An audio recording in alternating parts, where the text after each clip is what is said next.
Good morning students, स्वागत है आपका आज की इस वीडियो में। आज हम क्लास 6 में व्याकरण के पाठ 9 का अध्ययन करेंगे। आज के हमारे पाठ का नाम है धातु रूप क्रिया शब्द। तो आइए पाठ को शुरू करते हैं। पाठ 9 धातु रूप क्रिया शब्द। तो सबसे पहले यहाँ पर क्रिया की परिभाषा दी गई है। क्रिया किसे कहते हैं? कहता है कि जिन शब्दों से किसी कार्य के करने या होने का बोध होता है उन्हें क्रिया कहते हैं। अर्थात वे शब्द जिनसे हमें पता चलता है कि कोई काम हो रहा है। ठीक है, तो उन शब्दों को हम क्या कहते हैं? क्रिया कहते हैं। ठीक है, जैसे यहाँ पर उदाहरण दिया गया है, छात्र है पठती, तो इसका अर्थ है छात्र पढ़ता है। तो यहाँ पर काम क्या हो रहा है? पढ़ने का। और पढ़ने के काम का पता हमें किस शब्द से पता चलता है? पठती शब्द से। ठीक है, छात्र पढ़ रहा है, तो छात्र क्या काम कर रहा है? पढ़ने का। तो छात्र के कार्य का हमें पठती शब्द से पता चलता है। तो पठती शब्द हमारा क्या है? क्रिया शब्द है, क्योंकि इससे हमें काम के होने का पता चलता है। ठीक है, इसी तरह जैसे बालक है धावती, बालक दौड़ता है, तो यहाँ पर काम क्या हो रहा है? दौड़ने का। और दौड़ने के काम का बोध कौन करा रहा है? धावती शब्द। तो धावती हमारा क्या है? क्रिया शब्द है। ठीक है, इसी प्रकार राम है लिखती, तो इस वाक्य में राम लिख रहा है, तो लिखती शब्द हमारा क्या है? क्रिया शब्द है। और रमेश है हस्ती, तो इस वाक्य में हस्ती शब्द हमारा क्या है? क्रिया शब्द, क्योंकि रमेश क्या काम कर रहा है? हंस रहा है। ठीक है, उसके बाद है अहम गच्छामी, मैं जाता हूँ या मैं जा रहा हूँ, तो इसमें कार्य क्या हो रहा है? जाने का। तो जाने के कार्य का बोध कौन सा शब्द करा रहा है? गच्छामी। तो गच्छामी हमारा क्या है? क्रिया शब्द है। ठीक है, तो ये बात नीचे कहते हैं उपयुक्त वाक्यों में पठती कौन कौन सी क्रिया शब्द हैं? पठती, धावती, लिखती, हस्ती और गच्छामी, ये शब्द क्या है?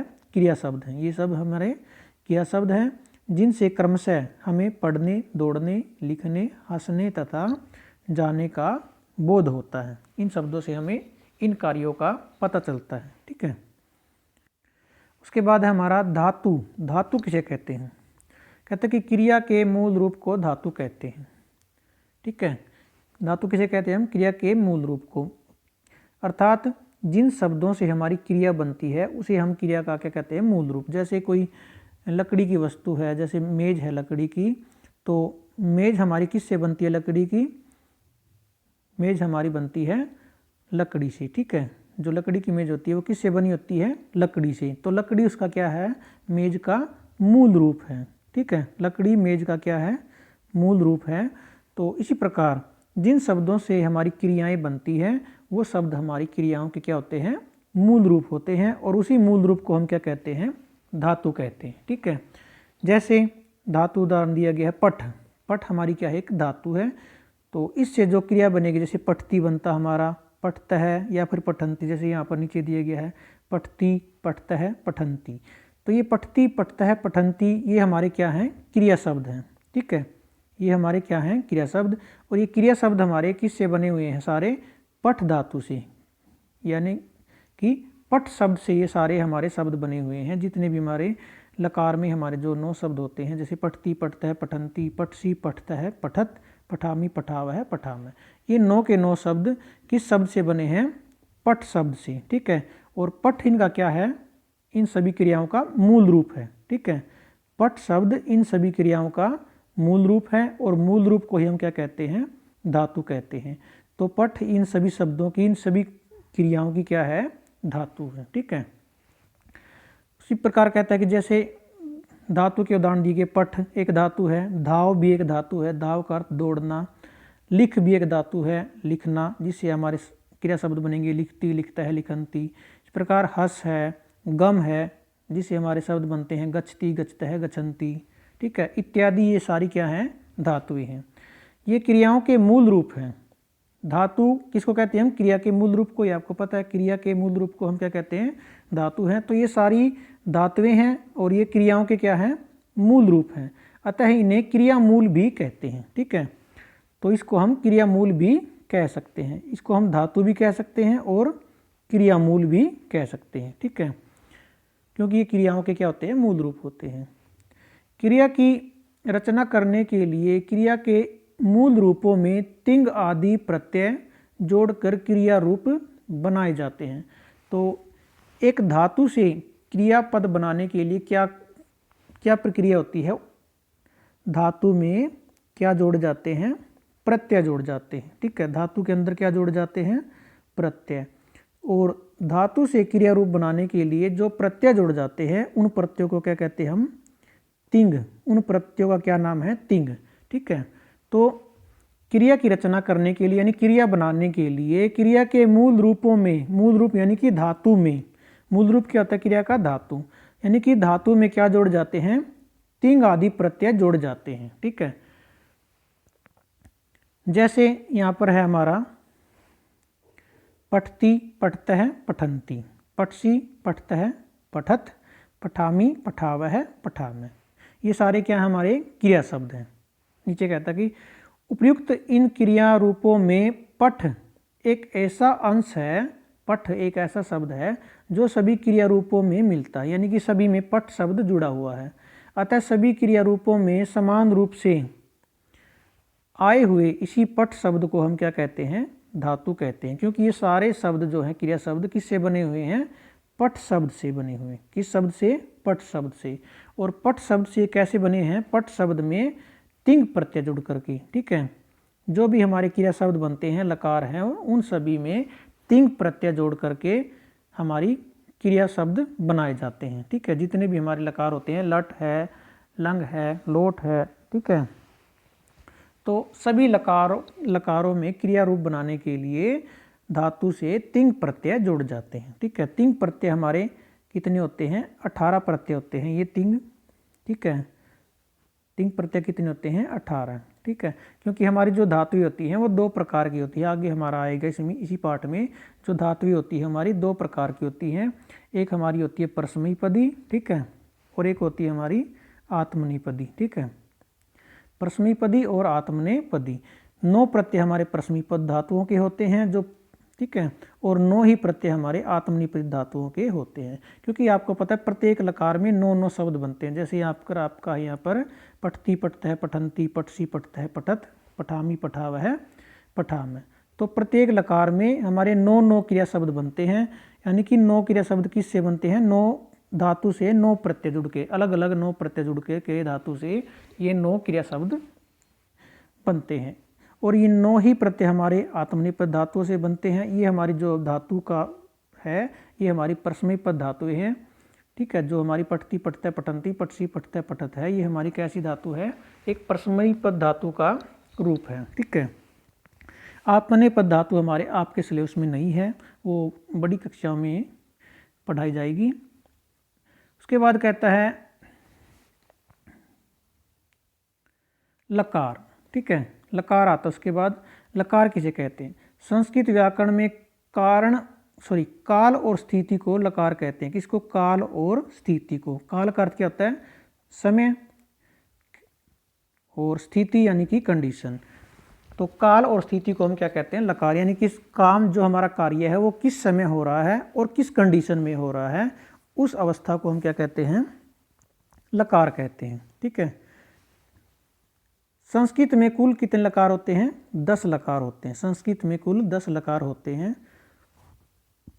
10 लकारों में से मुख्यतः 5 लकारों को ही प्रयोग में लाया जाता है। ठीक है, ज़्यादातर प्रयोग कितने लकारों का होता है? 5 लकारों का।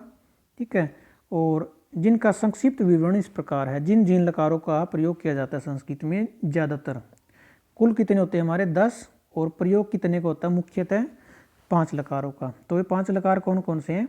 लट लकार, लंग लकार, लृट लकार, लोट लकार और विधिलिंग लकार। ठीक है, तो इनका प्रयोग कहाँ पर किस प्रकार से होता है?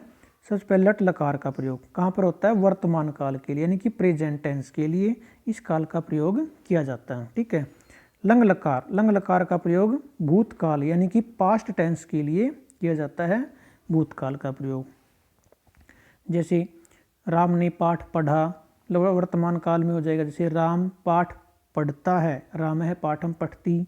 राम ने पाठ पढ़ा, राम है पाठम अपठत। ठीक है, इस प्रकार लिट लकार का प्रयोग भविष्यत काल के यानी कि फ्यूचर टेंस के लिए, जो आने वाले समय में कार्य होगा उसके लिए लिट लकार का प्रयोग संस्कृत में किया जाता है। जैसे राम पाठ पढ़ेगा या राम कल पाठ पढ़ेगा, ठीक है, तो राम है स्वः पाठम पठिष्यति, इस तरह से आपका वाक्य हो जाएगा। उसी प्रकार है आपका लोट लकार का प्रयोग कहाँ पर किया जाता है? आज्ञार्थक, इम्पेरेटिव में, ठीक है। जैसे आपने इंग्लिश में पढ़ा होगा इम्पेरेटिव सेंटेंस जो होते हैं आपके, उसके लिए संस्कृत में लोट लकार का प्रयोग किया जाता है, यानी कि आज्ञा देने के लिए या आज्ञा लेने के लिए, ठीक है। जैसे राम पाठ पढ़े, तो इसमें क्या हो जाएगा? राम है पाठम पठतु, तो उसमें क्रिया हम लोट लकार की प्रयोग करेंगे। और विधिलिंग लकार है, विधिलिंग लकार का प्रयोग कहाँ पर किया जाता है? चाहिए अर्थ में, विधि अर्थात चाहिए अर्थ में। विधि का अर्थ क्या होता है? चाहिए अर्थ में। जैसे राम को पाठ पढ़ना चाहिए, तो राम है पाठम पठेत, इस प्रकार आपका वाक्य हो जाएगा।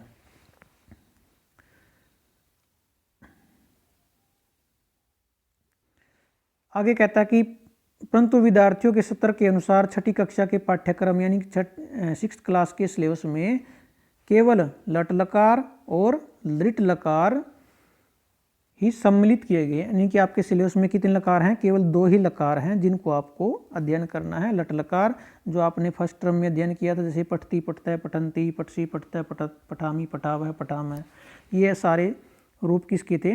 लट लकार के। और सेकंड टर्म में हम लिट लकार के धातुओं का अध्ययन करेंगे, ठीक है, धातुओं के लिट लकार का अध्ययन करेंगे। तो उसके बाद हमारा धातुओं के प्रकार, धातुएं कितने प्रकार की होती है? अभी जैसे मैंने आपको बताया था कि जो संस्कृत में जो धातु होती है वो मुख्य रूप से 2 प्रकार की होती हैं। कौन कौन सी? परस्मैपद धातुएं और आत्मनेपद धातुएं। जो मैंने आपको 3 प्रत्यय बताए थे कि धातु से क्रिया शब्द बनाने के लिए कौन से प्रत्यय जोड़े जाते हैं? तिंग। और ये 3 प्रत्यय कितने होते हैं? 18, ठीक है। 9 प्रत्यय होते हैं जो परस्मैपद धातुओं के साथ जुड़ करके क्रियापद बनाते हैं।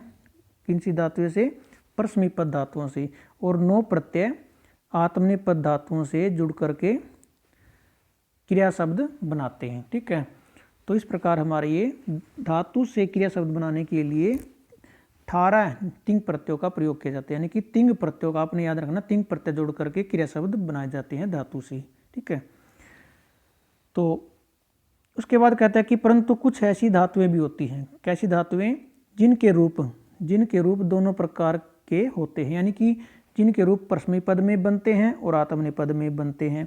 तो ऐसी धातुओं को हम क्या कहते हैं? उभयपदी धातुएं। उभय का अर्थ होता है दोनों, यानी कि जिन धातुओं के रूप दोनों पदों में बनते हैं, तो उन धातुओं को हम क्या कहते हैं? उभयपदी धातुएं, ठीक है। बस धातु के प्रकार के बारे में आपने यही ध्यान रखना है कि धातुएं हमारी मुख्य रूप से तो 2 प्रकार की होती हैं, लेकिन कुछ धातुओं के रूप दोनों पदों में बनते हैं, तो उनको हम उभयपदी धातुएं कहते हैं। तो मुख्य हमारी धातुएं कौन कौन सी होती है? परस्मैपद धातुएं और आत्मनेपदी धातुएं, ठीक है। आपके पाठ्यक्रम में केवल परस्मैपद धातुओं को ही सम्मिलित किया गया है, आत्मनेपद धातुएं आपके पाठ्यक्रम में नहीं है, न ही आपकी उभयपद धातुएं, ठीक है। ये बात कही, इनमें से छठी कक्षा के पाठ्यक्रम में केवल कुछ परस्मैपद धातुएं ही निर्धारित की गई हैं। जो आपने अभी तक धातुएं याद की हैं, पठ, गम, हस, चल, ठीक है, ये सारी कैसी धातुएं थी? परस्मैपद धातुएं थी, ठीक है। उसके बाद आता है हमारा पुरुष, ठीक है। पुरुष यानी कि पर्सन। संस्कृत में कितने पुरुष होते हैं? 3 पुरुष होते हैं, ठीक है, जिनका संक्षिप्त विवरण इस प्रकार है। कौन कौन से होते हैं? प्रथम पुरुष, मध्यम पुरुष और उत्तम पुरुष, ठीक है। कहता कि प्रथम पुरुष किसे कहते हैं? जिसके विषय में कोई बात कही जाए और जो वहाँ उपस्थित न हो, यानी कि ऐसा व्यक्ति, जैसे कि हम 2 व्यक्ति बात कर रहे हैं, तो अगर वे दोनों व्यक्ति किसी ऐसे व्यक्ति के बारे में बात कर रहे हैं जो वहाँ पर उन दोनों के बीच में उपस्थित नहीं है, तो वो हमारा कौन सा होगा? प्रथम पुरुष, जिसे हम अन्य पुरुष के नाम से भी जानते हैं, ठीक है। और इंग्लिश में से हम फर्स्ट पर्सन के नाम से जानते हैं, हिंदी में अन्य पुरुष भी कहते हैं, और संस्कृत में से प्रथम पुरुष के नाम से जानते हैं, ठीक है।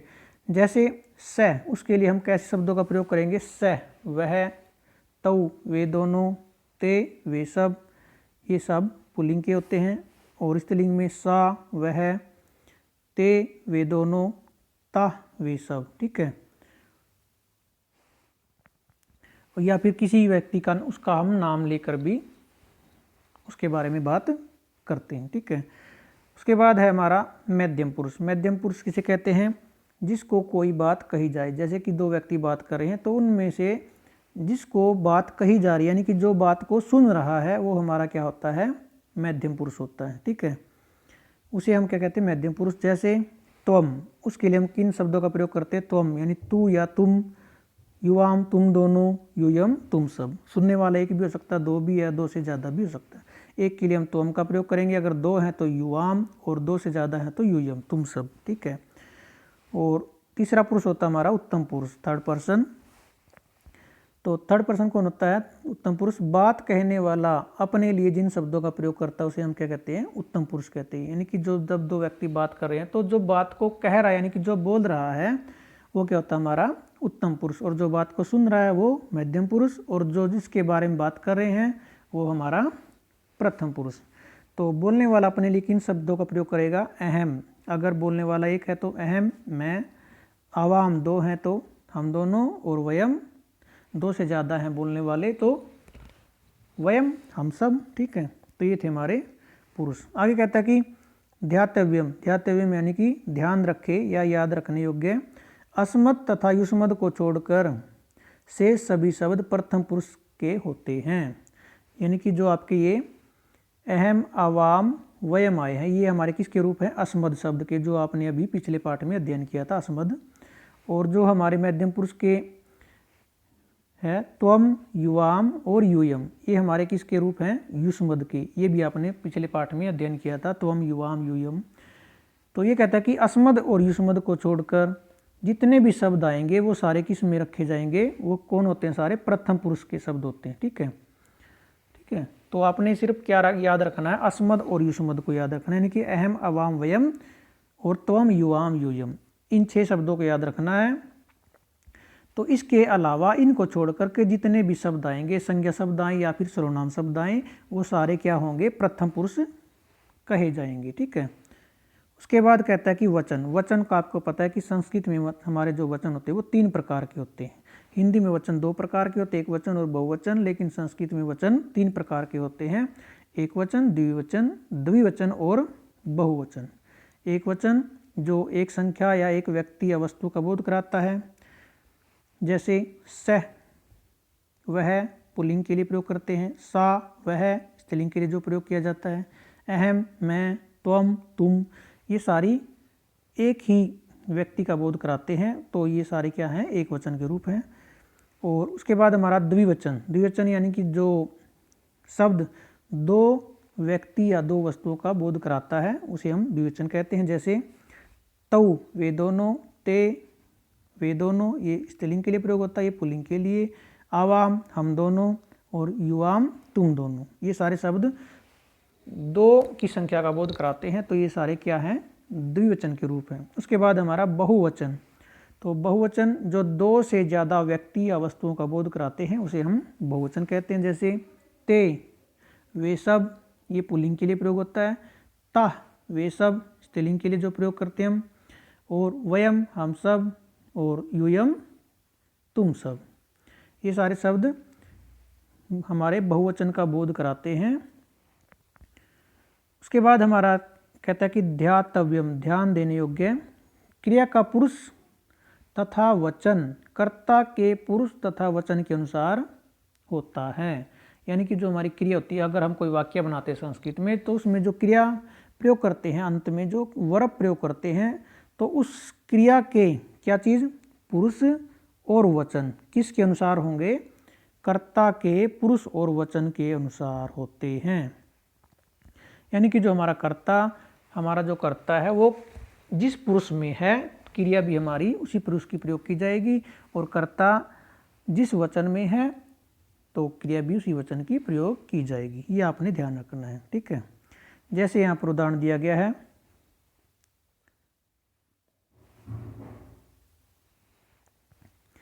लट लकार का वर्तमान काल का, जैसे सह पठती। तो यहाँ पर जो सह शब्द है वो प्रथम पुरुष है, तो इसलिए यहाँ पर इसके साथ पठती जो क्रिया प्रयोग की गई है वो प्रथम पुरुष की प्रयोग की गई। ठीक है। और सह एक वचन है, तो जो क्रिया है वो भी एक वचन की प्रयोग की गई है। ठीक है। यानी कि जो सह हमारा है वो प्रथम पुरुष का एक वचन है, तो क्रिया भी प्रथम पुरुष के एक वचन की इसके साथ प्रयोग की गई। सह पठती, पठती हमारा कहाँ पर आता है? प्रथम पुरुष के एक वचन में। इसी प्रकार तऊ पठता है, तऊ हमारा प्रथम पुरुष द्विवचन है, तो क्रिया भी प्रथम पुरुष द्विवचन की लगाएगी इसके साथ।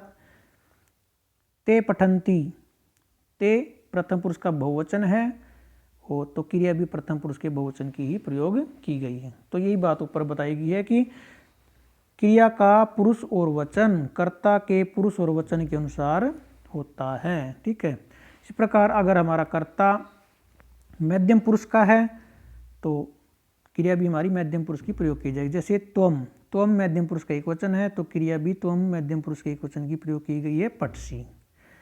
तो दूसरे वाक्य में युवाम पठ, युवाम पठता है, युवाम कौन है? मध्यम पुरुष का द्विवचन, तो इसके साथ क्रिया जो लगाई गई है वो भी मध्यम पुरुष के द्विवचन की प्रयोग की गई।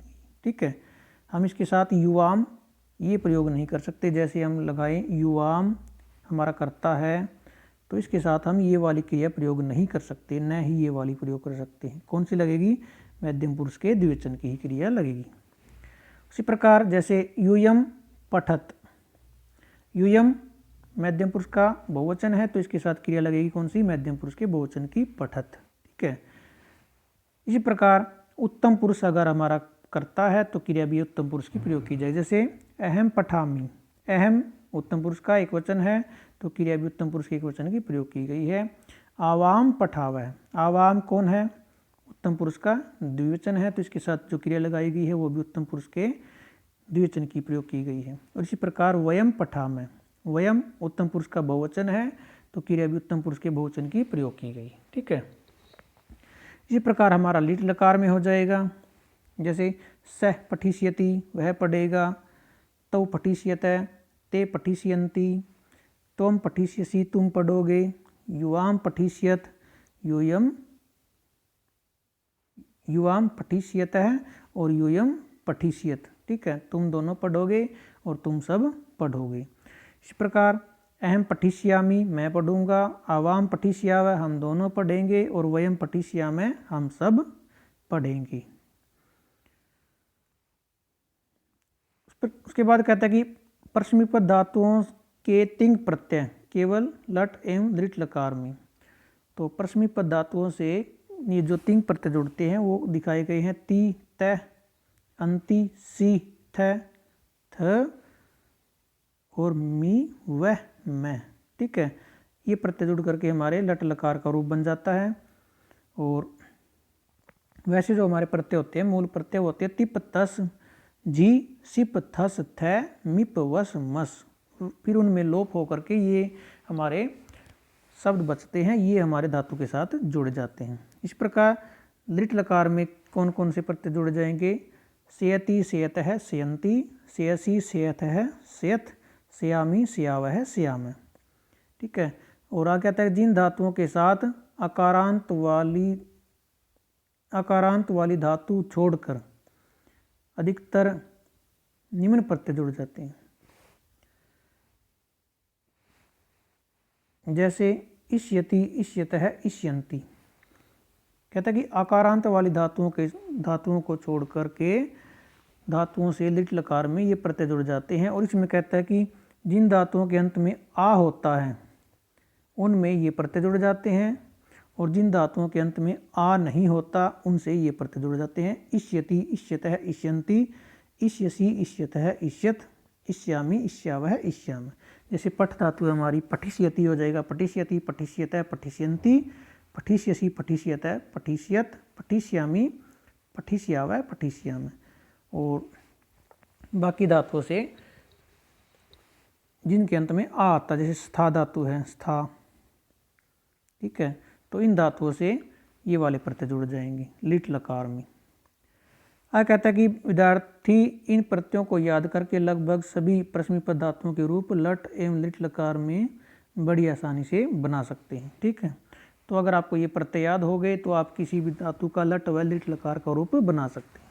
ठीक है, जैसे यहाँ पर आकारांत धातु स्था, तो इसमें आपका लिट लकार हो जाएगा स्थास्यति, ये वाला प्रत्यय जुड़ जाएगा स्थास्यति, स्थास्यते, स्थास्यन्ति, स्थास्यसि, स्थास्यते, स्थास्यत, स्थास्यामि, स्थास्याव, स्थास्यामि। और जिनके अंत में आ नहीं है जैसे पट है तो उनसे ये वाले प्रत्यय जोड़ करके हमारे लिट लकार के रूप बन जाएंगे। ठीक है, आगे हमारी धातुएं दी गई हैं लट लकार में, जैसे पट धातु दी गई लट लकार में, तो लट लकार के अपने फर्स्ट टर्म में याद किए थे और अब आपको लिट लकार के रूप याद करने। तो इन धातुओं के बारे में हम आगे बाद में अध्ययन करेंगे। तो इस पहले अभ्यास के कुछ प्रश्नों को हम यहाँ पर देख लेते हैं। तो अभ्यास में हमारा पहला प्रश्न है क्रिया किसे कहते हैं, उदाहरण देकर समझाइए। तो इसमें आपको लिखना है, यह आपका पाठ के शुरू में आता है कि क्रिया किसे कहते हैं, यहाँ से लेकर के आपने जिन शब्दों से किसी कार्य करने होने का बोध होता है उन्हें हम क्रिया कहते हैं। तो इसमें आपने उदाहरण दिए, ये सभी उदाहरण लिखने हैं और ये हिंदी वाले छोड़ देने, आपने सिर्फ संस्कृत के उदाहरण लिखने हैं और नीचे वाली ये लाइन लिख देनी है फिर आपने। ठीक है, समझाने के लिए बोला तो ये नीचे वाली आपने लाइन लिख देनी। ठीक है, तो यहाँ से लेकर के आपका यहाँ तक ये आपका फर्स्ट क्वेश्चन हो जाएगा। इसमें आपने सिर्फ ये हिंदी वाली लाइन नहीं लिखनी। ठीक है, अगला प्रश्न हमारा धातु किसे कहते हैं, किन्हीं 5 धातु के नाम लिखिए। तो इसमें आपने लिखना है क्रिया के मूल रूप को धातु कहते हैं, यहाँ से लेकर के यहाँ तक ये धातुओं के उदाहरण दिए गए हैं। यहाँ पर आपने ये दोनों लाइन लिख देनी है इस प्रश्न के उत्तर में।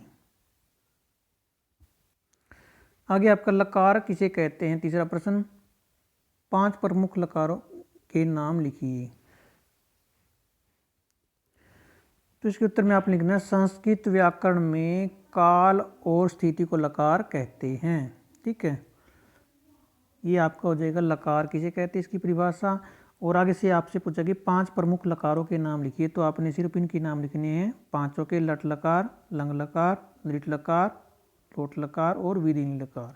सिर्फ आपने इनके नाम लिखने हैं, इनके बारे में वर्णन नहीं करना है। ठीक है, एक ये लाइन लिखनी है आपने इस प्रश्न के उत्तर में, संस्कृत व्याकरण में काल और स्थिति को लकार कहते हैं, फिर ये 5 लकारों के सिर्फ नाम आपने लिखने हैं।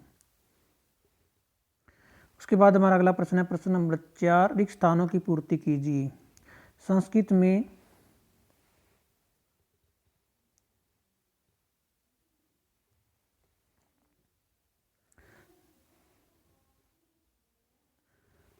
कहता है कि संस्कृत में